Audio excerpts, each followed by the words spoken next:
섭자의 공포 라디오가 시작됩니다. 여러분, 구독과 좋아요는 섭자에게 아주 큰 힘이 됩니다. 문화인류학 강의를 하러 온 선배들에게 들은 악령 관련 이야기입니다. 치료지방 어느 대학 민속학 연구실에서 일어난 일이라고 합니다. 사람에게 씌인 악령에 관해 조사하던 교수님이 있었는데 그 연구팀에서 8명의 학생이 현지 조사를 나가게 되었습니다. 각각 담당을 결정하게 됐죠. A는 이번이 첫 현지 조사였기에 악령 중 가장 유명한 견신을 지원하려 했습니다. 하지만 교수님이 그걸 말렸습니다.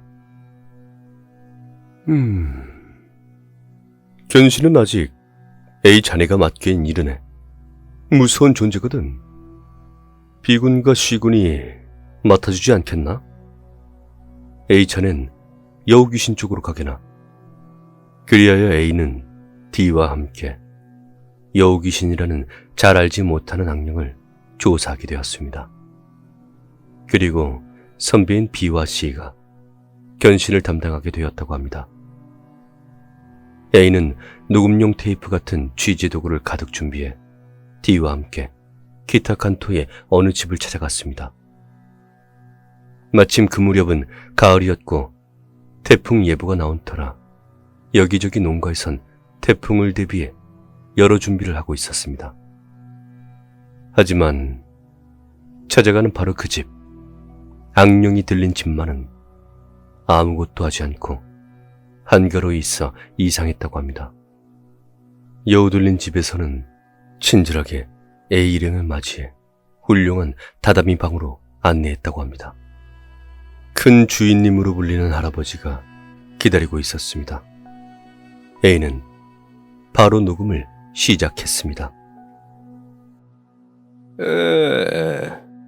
여우 귀신이라는 것은 손을 타고 넘을 정도의 작은 여우 모습을 하고 있는데 이 얘기를 듣던 와중 갑자기 할아버지가 말을 멈췄었다.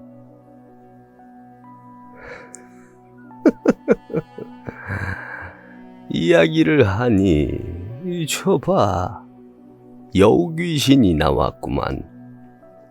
할아버지는 그렇게 말하고 통풍창을 가리켰습니다. 하지만 A와 D의 눈엔 아무것도 보이지 않았다고 합니다. 여우 둘린 집은 교수님도 신세를 지고 있는 곳이었습니다.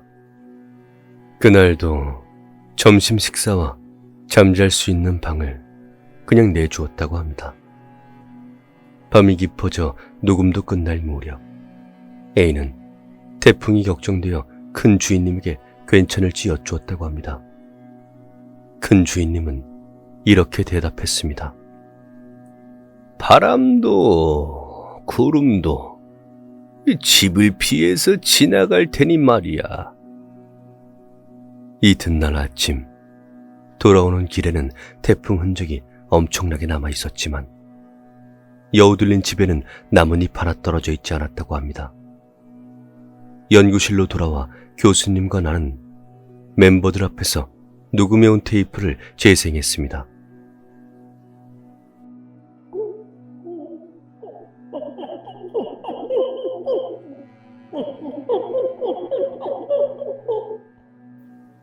어째서인지 녹음한 큰 주인님 목소리는 들리지가 않고 기묘한 소리가 잡힐 뿐이었습니다.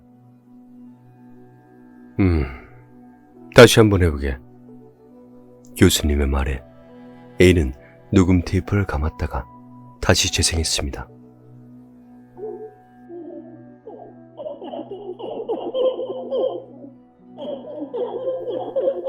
그때 여자 선배가 멈추라고 비명을 질렀습니다. 멈춰! 그 소리, 그건 빙이 됐을 때 나는 소리야. 그 선배는 민속학과 더불어 전통극인 노를 연구하고 있었습니다. 노에서 노래하는 빙의 소리와 테이프에서 나는 소리가 똑같다는 것이었습니다. 노의 역사는 무로마치 시대까지 거슬러 올라간다 했는데 옛 사람들은 괴이의 소리를 알고 있던 것일까요? 괜찮아.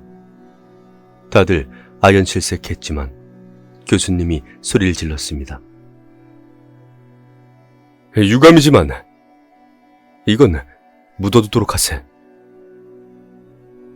그 후 A와 D는 적어온 기록을 정리하기만 하고 발표는 하지 않았습니다. 한편 견신을 조사하러 간 팀도 있었습니다. B와 C는 견신 들린 집을 찾아갔지만 가는 도중에 신이 나 있던 B가 갑작스레 그만두자느니 돌아가자느니 하는 그런 말을 꺼내기 시작했답니다. 자신이 죽는 꿈을 꾸었다고 하면서요. C는 B를 열심히 설득해 견신 들린 집을 찾아갔다고 합니다. 훌륭한 분위기의 노인이 두 사람을 맞이해 여러 이야기를 해주었습니다. 하지만 B는 얼굴을 푹 숙인 채 말 한마디 없어서 C는 무척 곤란했습니다. 허나 노인은 그걸 전혀 개의치 않았다고 합니다.